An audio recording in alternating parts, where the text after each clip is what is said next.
Ini juga salah satu perbedaan pandangan kami yang muda-muda dengan para senior kita ya. Tetapi begini, izinkanlah kami balik bertanya. Kita tahu ya, banyak juga anak-anak muda yang sekarang masuk partai politik. Anda bisa sebut namanya siapa begitu. Tetapi sampai di dalam, mereka tidak mampu berhadapan dengan paternalisme. Lalu kemudian kekuatan absolut dari pendiri partai, ketua umum atau dewan suro. Bahkan juga feodalisme. Itu tidak berhasil Pak mereka. Masih ada feodalisme? Masih ada yang seperti itu. Jadi sebaliknya kita bertanya kepada mereka yang menentang wacana ini, ayo tunjukkan ada nggak alternatif lain yang memang lebih baik, karena perbaikan internal dari internal itu sulit sekali Pak selama ini. Bahkan ada ribuan massa yang protes misalnya ke DPP-nya untuk keputusan yang dianggap tidak demokratis pun seringkali gagal. Apakah itu juga terjadi pada partai saya dan partainya Pak Wapres? Itu tidak bisa saya jawab karena itu masalah sensitif. Ya.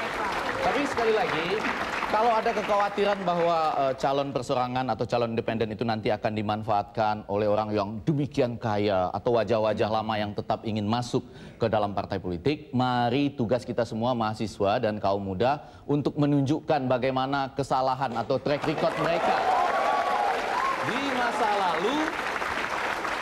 Serta bagi yang kaya juga kita coba buka kan, dari mana mereka bisa mendapat uang sebanyak itu secara tidak jelas. Itu Pak kuncinya. Ya.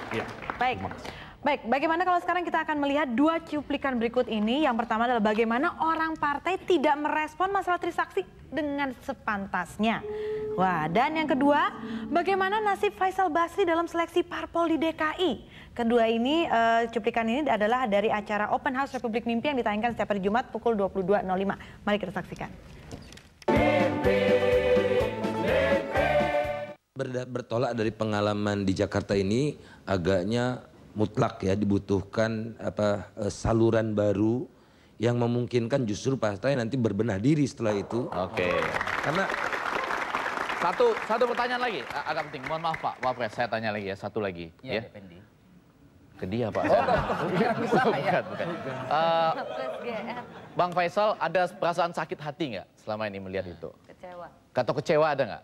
Kalau wajahnya sih agak kecewa kelihatannya. Sedih ya. Kalau kecewanya bukan karena tidak dipilih. Oke. Kecewanya karena perilaku beberapa partai yang sudah keterlaluan. Ya, saya akan minta suruh disumpah pocong semuanya. Semuanya. Setuju? Adik-adik setuju? Setuju.